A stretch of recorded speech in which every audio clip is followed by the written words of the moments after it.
Selamat malam para pemirsa, ketemu lagi di Hot Room dengan saya, Hotman Paris. Semua wanita termasuk wanita-wanita muda khususnya ingin cantik. Ingin cantik.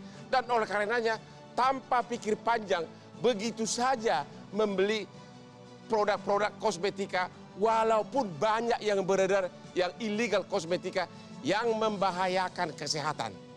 Akan tetapi begitu banyak kosmetika ilegal beredar, tapi penindakannya masih sangat minim.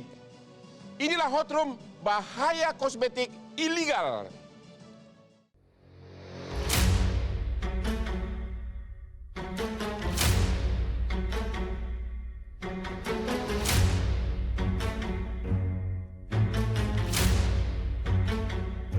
Peredaran kosmetik ilegal semakin merajalela. Tidak tanggung-tanggung, nilai ekonomi dari peredaran kosmetik ilegal setahun terakhir ini saja mencapai 34 miliar rupiah. BPOM dan kepolisian kerap melakukan sidak dan penggerebekan. Namun produsen kosmetik ilegal tetap tak hilang akal memproduksi dan mendistribusikan barang berbahaya ini. Lalu bagaimana cara yang tepat menghentikan peredaran kosmetik ilegal ini? Mungkinkah kosmetik ilegal tak lagi beredar?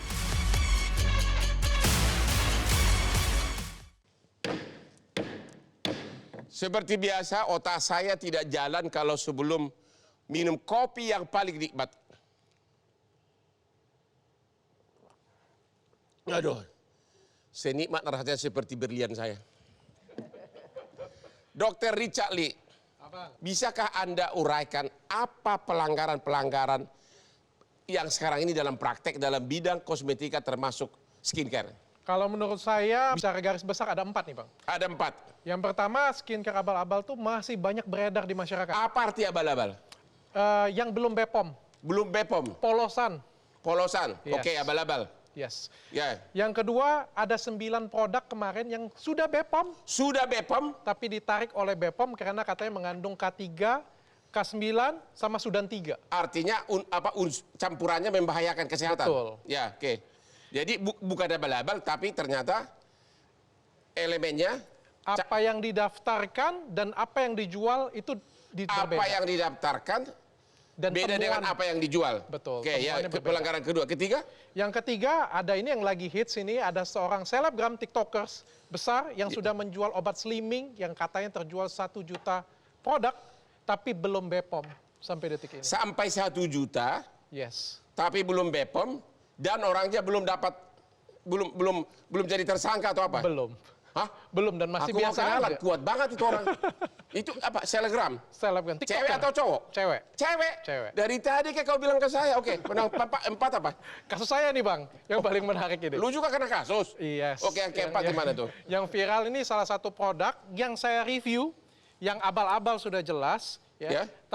Tapi yang dipromosikan lewat artis. Ya. Pada perjalanannya dia berubah menjadi skincare yang BPOM. Oke. Jadi dulunya itu abal-abal, Ya. terus di-review oleh artis, saya review, terus berubah menjadi yang aman. Oke. Ya, pertanyaannya, apakah ini bisa dikasuskan? Review yang lama ini, apakah bisa dikasuskan? Itu yang kasus saya sekarang, Bang. Tadi dulu, kasus kamu yang dulu, Yes. bukannya kau yang masuk penjara sebentar? Ya sudah menang pra-peradilan, Bang. Ah, udah menang? Sudah menang, Bang. Kamu sudah bebas sekarang? Bebas. Barang buktinya juga disita secara tidak sah. Dan yang keempat, wajib merehabilitasi nama baik saya, Bang. Oke, jadi ada 4 jenis. Oke, apa yang Anda tahu tentang apakah ini 4 praktek ini bisa berjalan? Apakah karena kelalaian dari BPOM atau gimana? Kalau menurut saya ada banyak faktor sih Bang. Saya Ya. tidak mau menjelekkan BPOM, tapi saya juga tidak mau muji. Ada bagian-bagian tertentu yang BPOM cukup baik. Ya. Ada bagian-bagian tertentu yang BPOM memang kurang baik, Ya. harus kita akui. Nah, kalau kita ngomong yang masif dulu Bang ya. Ya. Yang kita ngomong itu salah satu yang everlasting song. Jadi lagu yang dari zaman ke zaman selalu ada. Ya. Yaitu produk abal-abal tuh banyak banget ditemui. Ya. Di mana-mana, kalau kita datang ke pasar, jangan kan kita ke pasar deh ngomongnya. Kalau kita buka e-commerce itu kan mall sebenarnya. Ya, ya. Mall dunia maya. Ya. Itu penjualan nomor 1 terlarisnya itu adalah skincare abal-abal, Bang. Yang benar. Yes. Kok BPOM diam aja? Oke. Anda kan dokter. Apa bahayanya memakai skincare atau kosmetik abal-abal? Yang kita takutkan kalau di dalamnya itu mengandung merkuri dan hidroquinon. Merkuri dan Hidroquinon. itu akibatnya apa? Kalau awal-awalnya dipakai itu bagus, putih, kinclong, mengkilat. That's Ya. why makanya ini laku banget di pasaran. Putih kinclong dan langsung Cepat, hasilnya cepat banget. Tapi habis itu dia ketergantungan Ya. dan wajahnya akan jadi rusak. apalagi Bisa nyebabin kanker juga, Bang. bisa menyebabkan kanker. Ada satu cerita yang di Jepang, Bang, tragedi Minamata, kalau kita masih Ya. ingat. Tahun 1700-an, itu masyarakat Jepang itu makan ikan yang makan merkuri di sungai. Jadi Oke. ikannya makan merkuri di sungai, rakyat Jepangnya makan ikannya. Terus terjadi tragedi semuanya, rakyat Jepang pada waktu itu di tragedi Minamata, semuanya kena gangguan saraf. Oke, ganggu. Di Indonesia, Hmm. kita mengoleskan sendiri ke wajah, nggak pakai ikan. Begitu ya.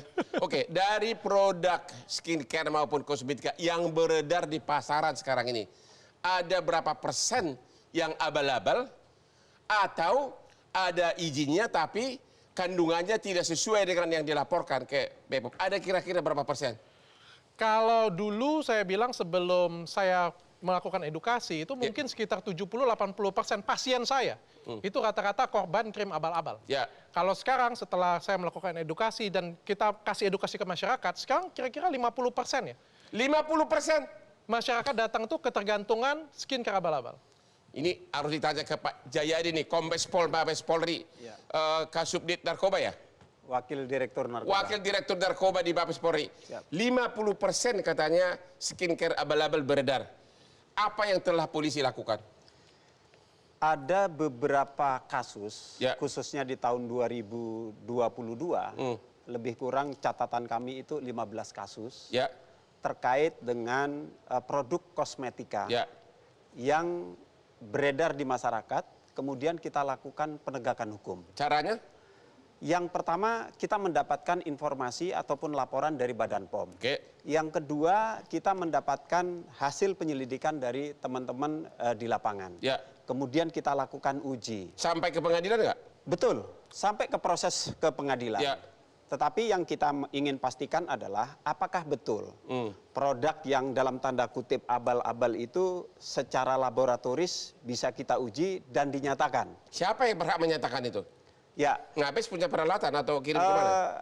kita punya lapor, Ya, kita punya Badan POM, punya laboratorium juga ya. untuk menguji apakah di produk kosmetika itu mengandung zat-zat yang dilarang. Contohnya, Selama ini udah berapa banyak produk kosmetika yang sudah terbukti membahayakan kesehatan?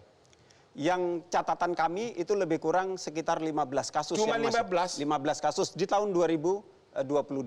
Oke. Di tahun-tahun sebelumnya ada yang sudah kita proses dan dijatuhi pidana. Pidananya maksud yang sudah dijatuhkan pengadilan berapa tahun? Bervariasi antara 8 bulan, 1 tahun, dan 1 tahun Ringan setengah. banget, Pak. Nah, itu memang keputusan hakim. Kami Oke. penyidik hanya menyajikan fakta Ya. yang kami dapatkan di lapangan. Oke, terus jadi dari tadi Dr. Richard Lim mengatakan ada berapa kira-kira berapa ribu kosmetik, berapa ribu jenis kosmetika ilegal abal-abal yang beredar? Ada banyak banget, Bang. Bahkan konon ceritanya ini ya, Ya. di suatu pasar nih, kalau disita 2 truk, besoknya masih buka lagi, Bang. Oh begitu. Ini maksudnya masuk kamu Pak Jayadi Mabes Polri bekerja setengah-setengah atau gimana sih? Ya. Ya? Kami menghargai informasi tadi, apalagi kemudian dalam tanda kutip konon katanya. Ya, Polisi tidak bisa bekerja hanya berdasarkan konon, ya. tetapi berdasarkan fakta hukum.